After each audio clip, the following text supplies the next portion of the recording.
Purl Together podcast. I'm here with Rhonda Davis. Hi, everybody. Okay, so tell us where you're from. I am from a small town in Illinois, about 60 miles south of Chicago, called Braidwood, Illinois.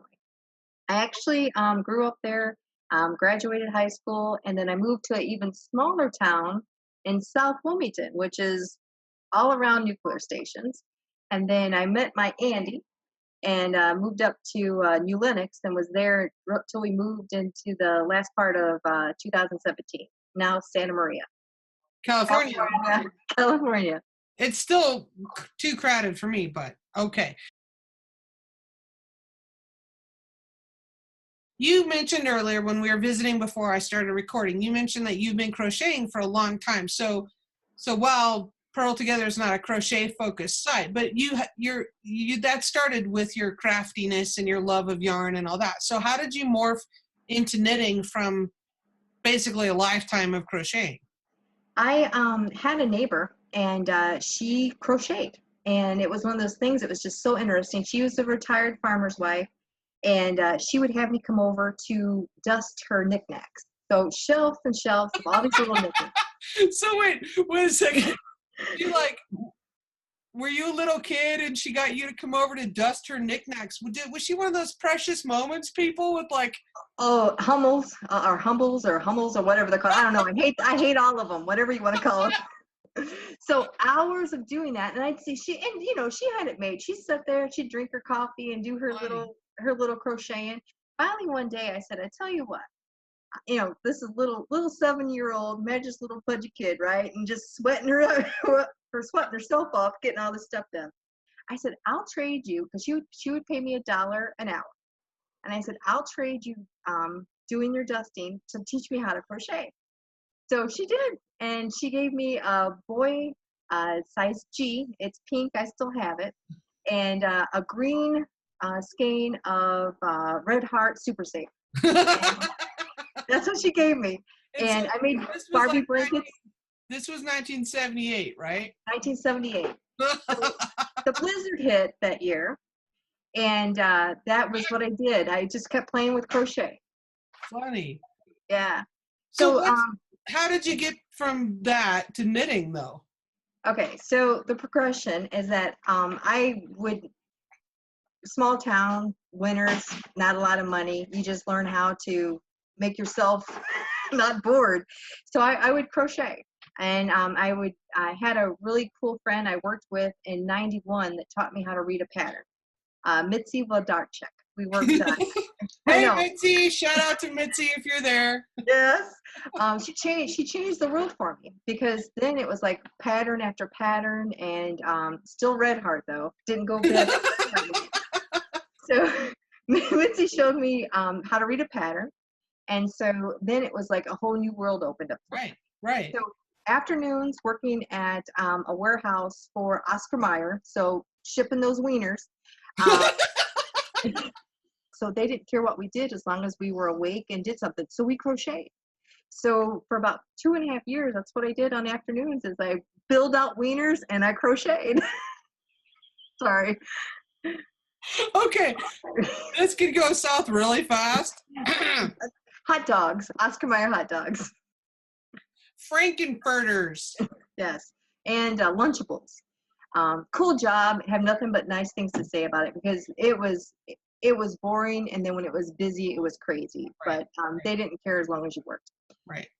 So that progressed where I tried. That was before the internet had kicked in. So Barnes and Noble would send out this huge, big magazine of books. Right. So I would get the magazine and I would look for crochet.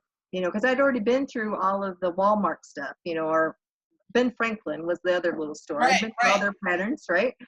And so that showed me more patterns. I'm like, oh, cool. So then I found out about Irish crochet and all this other jazz. How'd you get to the knitting? I'm getting there.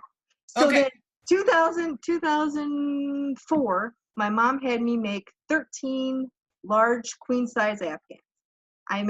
2004, I made those 13 Afghans, 10 baby Afghans. I burnt out. So jump forward 2014, the internet, all this different stuff that's available. I found out about Tunisian crochet, and it has the knit stitch. the simple knit stitch. I'm like, oh, this is so cool. I want to knit. I want to knit. I want to knit. Right. So I was bored again. So one winter I learned how to cast on and I learned how to knit. Moved to Santa Maria. So 2017, the beginning of this year, 2018, the local college offered knitting classes for free. All he had to do was sign up.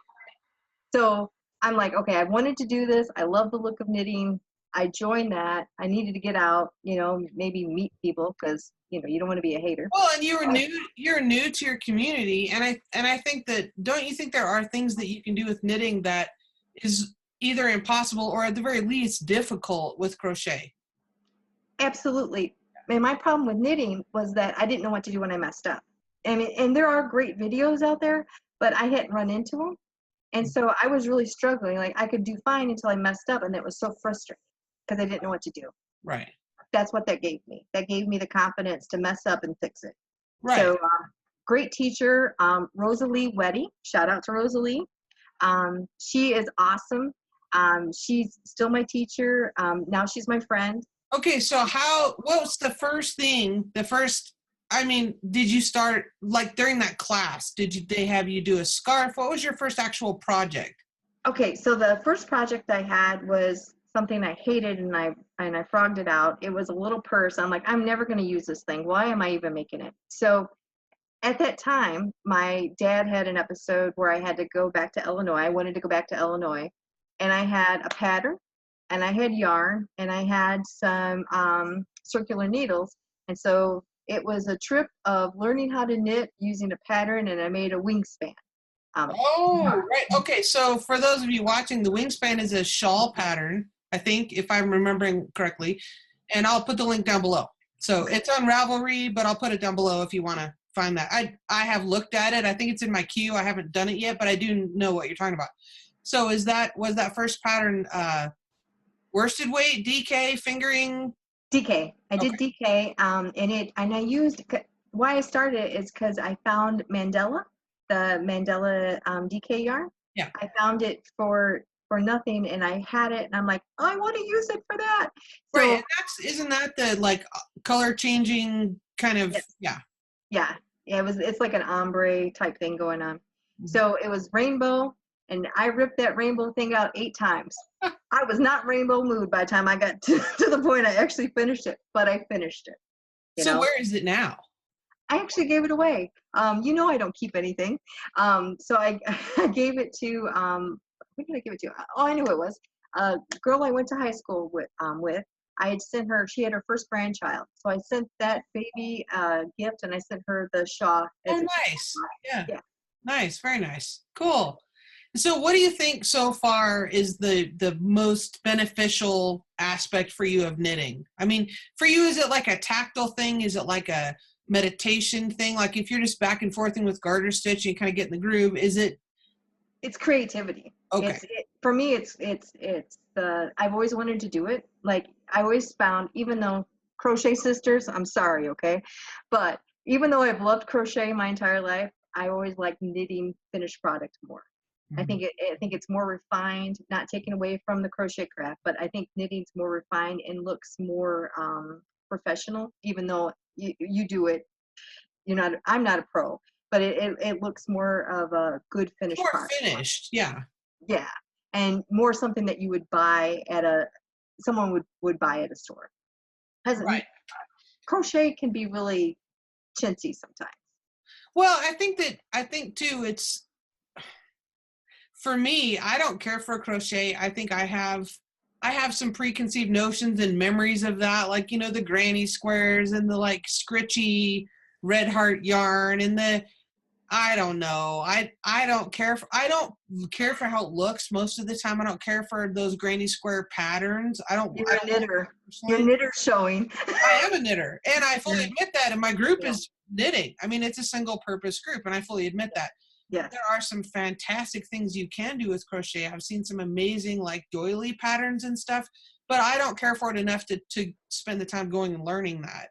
And so, yeah, I mean, my channel, the group, it's knitting because that's your love. That's your passion. Right. And for me, when it's a pattern that's like you're just watching Netflix, it's almost meditative in some ways. I listen better. I listen better when I have active, like when that part of me is active doing something, either crochet, knitting. I listen better and I'm able to understand and absorb it more. Yeah, I think it is totally productive fidgeting. And I always say, like, I always think, you know, when you see people like bouncing their knee and carrying on or drumming their fingers, I'm like, stop it. Do something with that energy. Yeah, I'm like, you need to learn to knit. Yeah, crazy, crazy. So what is the most complicated thing you've knitted so far? The most challenging? I won't say complicated because that's subjective, but what's been the most challenging thing for you so far that you're like, I did that? The mitered corner baby afghan that I finished a couple weeks ago. Okay. I learned the most out of it because I read the pattern and I thought I had it, but when I was doing it, I was messing up. And we had talked about that on Purl Together. Right. I'm like, I see this, but what am I doing wrong? You're like, read a little further. I was tactful. But you're right. But I was like, I was overwhelmed with messing up so much that I was like, oh my gosh. So I put it down. I read it again, and then we've all done that. We've all done that. Where we're like, oh wait, what? And you'll have one of those patterns where you have stuff in parentheses, and then you'll have little asterisks, and then you're like, wait a second, what? We've all done that, where you didn't realize you were supposed to repeat something X number of times, and then finally, you know, a week later, you come back and you look, and you're like, oh, now I get it. Right? Just read a little bit more, you know. But yeah.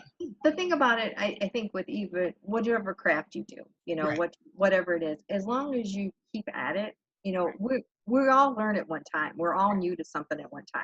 And as long as you keep at it and want to learn, then you're going to mess up. You know, that's just part of it. Well, we just finished the Inara Wrap, and I just finished mine. There's a lot of people that are working there. Some people have just begun, and that's totally fine. But what I'm noticing is that people that are making mistakes, and I won't say everyone, but I'm saying oftentimes people that are making mistakes over and over and over and saying, oh, I've ripped this out 14 times, or that's an exaggeration. But, you know, if they're ripping it out 2, 3, 4 times, I think it's because they're maybe haven't learned to read the chart and they're using the written instructions and then losing their place, or they're just new to it and they're not patient with themselves. And I think that's what one thing knitting teaches you, is to be patient with yourself and to be a little forgiving about it.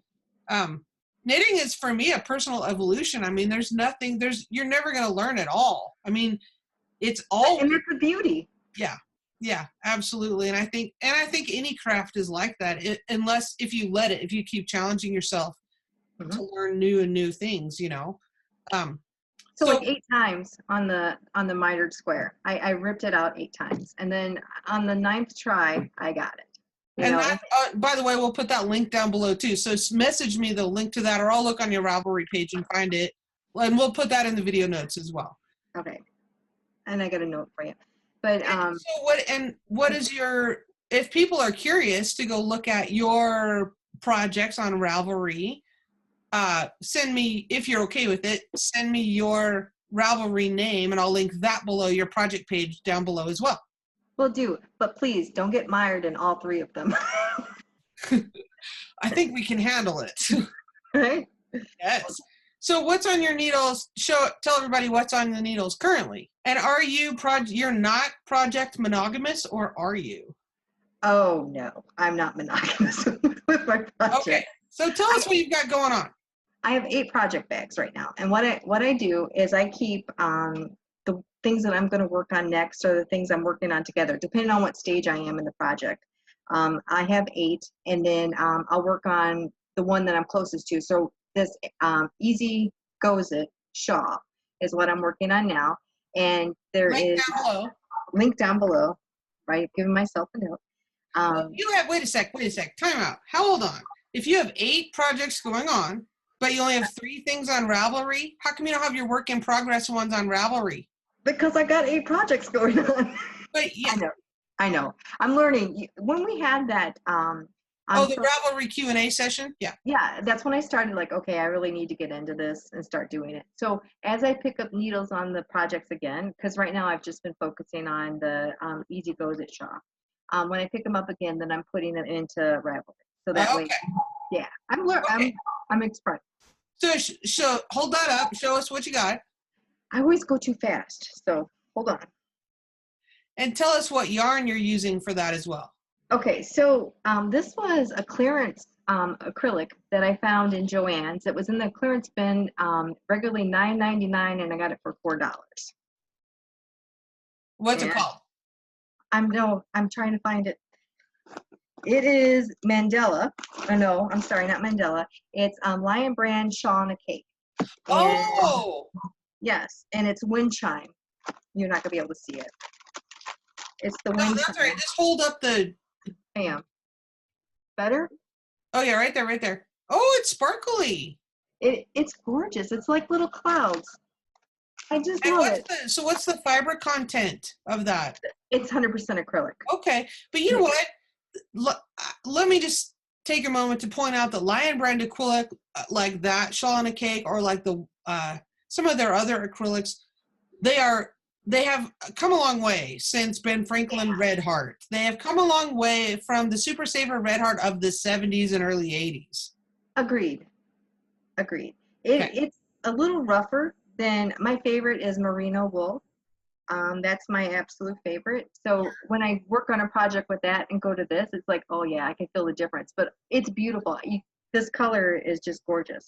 And I got this as my travel because over the holiday I went to Illinois, and this worked perfectly on the train, on the plane. Oh, okay, yeah, hold it up. Let us see. Look, it has open work. But nice. Yeah, so to get me ready for Inara.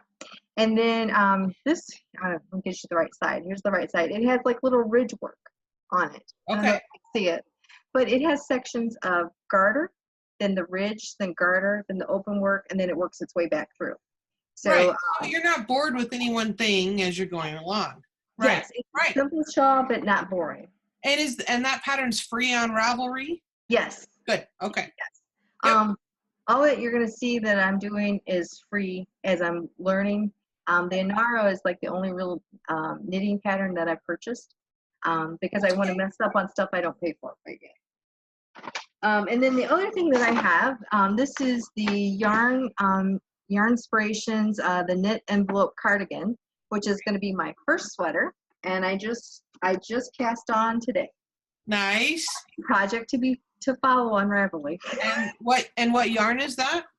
Okay, so I have a little bit of a obsession with finding cheap yarn. So this is from Yarn Paradise, which is a company that they ship from Turkey. Okay. So I bought this. It is a wool. It's a wool blend, but it doesn't really have. It's called soft chain wool. Oh, I've seen that before. Okay. Yeah. So I wanted a wool, but when I was looking at wool, it was like way more expensive than I wanted to do for something that I might really seriously mess up on. So I thought, okay. Hold on. You got to stop saying that. You got to have a little positive self-knitting talk here. Oh, but Jana, I apologize. This is the girl that ripped it 8 times. So okay. But it's okay, and you learn from it, and you did overcome that, and now none of these patterns that you're talking about look all that difficult, honestly, and you're doing fine. Agreed. You're doing fine with your shawl. You'll be fine.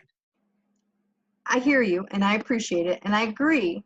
I just also know that I mess up quite a bit, and I had done that in I bought a merino from one of the local yarn shops. Okay. And I tried it with it at first. And I had ripped it out so much that I couldn't use it anymore. I'd split it. So that's where I'm coming from. Okay. I get it. That's all right. So you're saving, the point at which you're going to spend $20 or more a skein for after you feel a little more confident. Or for the next one. This is a learning one, right? So then on the next one, then I will. And that the link I shared on the cool stuff, it'll definitely be something from Forbidden Fibers once I find it. I'll pay the little extra to be able to do something I love. Right. That's cool. So on average, if you're being truthful, oh Lord, or okay, maybe you don't want to be truthful. My husband's over here. I can't be that truthful. No, he's got his headphones on. Andy's not listening. He's got his headphones on. right? No, he's listening, but go ahead. I'll be honest. He knows. He goes, I'm not paying attention. Okay, Okay. so on average, how many hours a day do you estimate that you spend knitting? I do it in the morning, so about an hour and a half in the morning. And then at night, I at least make sure I get an hour in. On Wednesdays, I have 2 classes. One from 9 to noon, and then from noon to 3, all knitting. So I at least get all that time in knitting. And then if I have more time in between, whenever I can, I'll knit. If I'm waiting for whatever, I knit. I always have my project back with me. Oh yeah. Oh yeah. Okay, so 2 or 3 hours a day minimum. Yes. Cool. And we spend Sunday home, or we drive down to LA. I'm knitting the whole time. So you said LA, and I'm like, oh, the horror. the traffic is the horror. No, I would just not even be able to live there. I just couldn't even stand it. I don't have any desire to even ever visit a place like that, honestly. I'm such a wuss. I'm like, no, I don't even want to go to Denver. I try not to even go anywhere like that. Yeah, if you don't like it, if you don't like the traffic and lots of people. Brings me whatever I want. I don't need to do that. No. Okay. So what is do you have, and I'm putting you on the spot, I realize, so if you don't want to answer, that's okay. You're fine. Do you have a specific technique or a specific thing like on your knitting bucket list that you really want to learn? Like, I don't know, some people really want to learn brioche. Some people want to learn cables. Some people want to do, do you have a thing that you're really wanting to learn? Yes, and Rosalie and I have talked about it. I'm building my way up to Fair Isle knitting. Okay, so you want to do color work. All right. I do. From crochet, I love graphicons. I love doing those. I've made many of them. I love putting all those colors together. Okay. So when I started knitting, I told her, I'm like, this is what I really like to do. I said, is there a knitting equivalent? She goes, Fair Isle knitting. Yeah. I'm like, yay! Okay, so you want to do like the traditional, maybe Fair Isle sweaters and, okay. I've got the books already. We're already scoping out patterns, And there's no reason you can't do that tomorrow. Really? You're correct. The thing that I don't want to do is I like to keep on pushing. I like to keep on finishing things. I hate not finishing, right? Oh, right, for sure. So I don't have the confidence yet in my knitting because I'm having trouble. I wish I could do Continental. I really don't yet. I do the American style, which I hope I got that right. One of my morning teacher does German style knitting. I can't get my fingers to manipulate with the back and forth. See, it depends on what you mean by German style as opposed to American. Continental's where you're holding the yarn with your left hand and you're like when you crochet, right, and you're picking it, you're pulling it through. And then there's the throwing, right? Mm-hmm. So American is usually referred to as like what I'm doing here, where it's opposite on your screen, but like where you're right, this is my right hand, I'm throwing and wrapping. Right. So I don't know, I'm not sure what you mean by German. This is how she explained to me. Everything is on the left hand. So she's doing everything with the left hand. The only thing she does with the right hand is she moves the needle back and forth. So how is that different than Continental? I don't know. Okay, I don't either. I don't know. She was telling me that I needed to probably learn that because it's easier on the hands. And I'd love to, but I'm having a hard time with Continental with the purling. And I know it's just practice. So I have a project that's just to learn the Continental. It's nothing but garter stitch and then purling. So I've been trying to do that. Things don't work. It's hard. Yeah, I don't prefer to knit that way. It's difficult. When I do color work, I can most of the time though you don't have to purl with color work if you're knitting in the round. Okay. Well, you're knitting your sweater in the round. Probably. I'm not there yet. Yeah. And unless you're doing a cardigan, then you'd be going back and forth. So yeah, it's you can still do your color work without knitting Continental. It just means you might be switching yarns with your right hand and it might be a little slower. I mean, that's okay, I'm not doing this for, I've already done the fast-paced stuff, right? I'm doing this for leisure and for gifts. I'm not doing, I don't need to be fast. Okay, so another truth question. Okay. You may not know this. You may have to look it up. So Lay it on me. you have 8 project bags, things going currently. Mm-hmm. How many things do you have in your queue on Ravelry? Oh, you don't even want to know. But I do have a process. And this process is that if it's something that I must do, that I like, I see it and I keep thinking of the yarn that goes into it and all that good jazz. I have like, I can't confuse the numbers with what's in my queue there and what's in my queue on Amazon. So Amazon is like 8,000 and. Wait, what? You have like 8,000 things on your wish list? Oh yeah, absolutely. A girl can dream. So this is the sacred binder. So I have a knit binder. I don't know if you can see it. It's called knitting. And this is the. You're so organized. Well, because this is the stuff I want to do. So what I do is I'll print it, and then I have the little sheet protectors I put it in. So that way I don't lose it in the mess. And then I put it in categories. So I have one that's called Aspirations. And there's a cool thing that was in the Interweave magazine last month, and it was a little llama. So I copied that, and I can't wait to make it one day, but there's too many other things ahead of it. And then I have like hats, because my sister wants a hat, and I can't figure out still, even I printed that hurricane pattern that you suggested, I can't figure out my hat yet. And then That's okay. I'll help you with that. We'll do a class or something. I'll help you with it. I just got to decide. The problem is not the patterns, it's me. I got to figure out what I want to do. You have analysis paralysis. I overthink it. I got to get my poop in a group. Okay, I want to see the binder. I want to know the binder categories. Holy crap. You might have to post down below like what all this is. Like how would I go about setting up such a thing? Holy smokes. So, okay. It's heavy, right? So let me get it where I don't kill myself. You're like Rhonda the knitting binder wonder. Wow. Oh, I have it for my other ones too. I have one for sewing and also one for crochet. So this right here is my notepad that if I want to scratch an idea or with crochet, I design a lot. Okay. So if I want to pull something I want to design, I started doing that with knitting too. Japanese dictionaries, there's all kinds of numbers with that. So I put with cable, I got that going. So then I have my folder on stuff that I printed, but I don't have it in a plastic sleeve yet. Then I have my aspirations. That's like stuff that's off the wall. It doesn't belong anywhere else that I want to try. So there's stuff, the Wingspan. I have it in there because it was my first. And then I have things like okay, wait a sec. If it's no longer an aspiration, that's a completed finished object. Oh no, the aspiration is that I want to do it with multiple colors, not just one yarn. Okay. yeah, there's still something going on there. So then leg warmers, I've got a teddy bear in here. That's all an aspiration. Okay, what's the next section? Next section is, hold on, too much glare. Hats. Okay, and so then what's after that? That is shawls.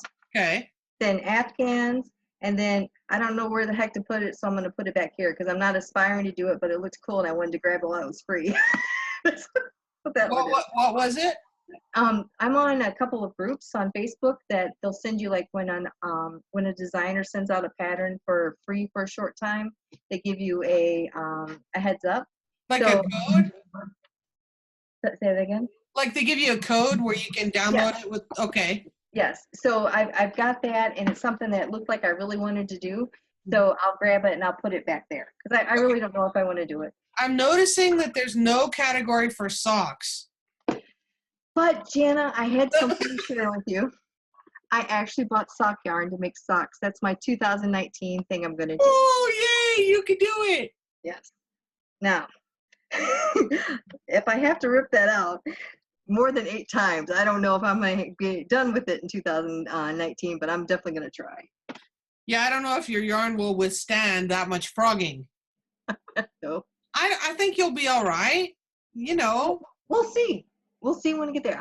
I did something with I did a baby hat with a size 2 needles. It was really hard to hold on to. I really had a hard time with that. So when I do it, because I haven't watched your videos on it yet. I'm going to do that when I get ready to go. Well, they'll be there, right? So, Yeah. what are you?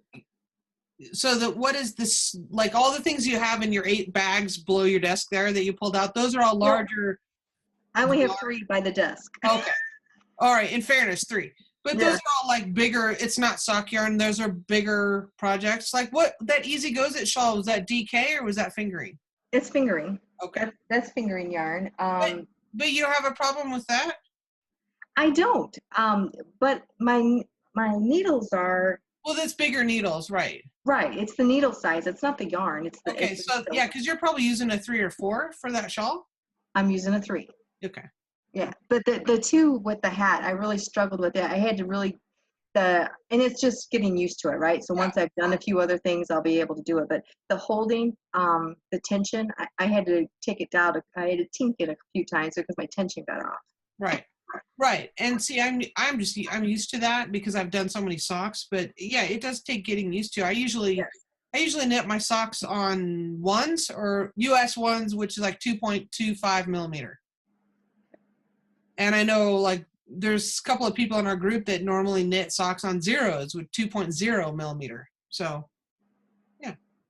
It's it's what you get used to. I had a hard time with thread on crochet, like to do a doily and to do like the fillet work. That took a lot of learning. So I'm relating the same thing. It's just so it's just practice. It's practice, of course, like with anything, right? I want you to know Rhonda is going to be one of our new moderators in our Purl Together Facebook group. I'm super happy about that. And the reason I, on the spur of the moment, asked her to do that with us is because she's pretty tech savvy and she's super funny and she knows what's what and there's no drama. And so she's going to help moderate the group and I certainly appreciate that. All right. Well, thanks for being part of the podcast. Thank you.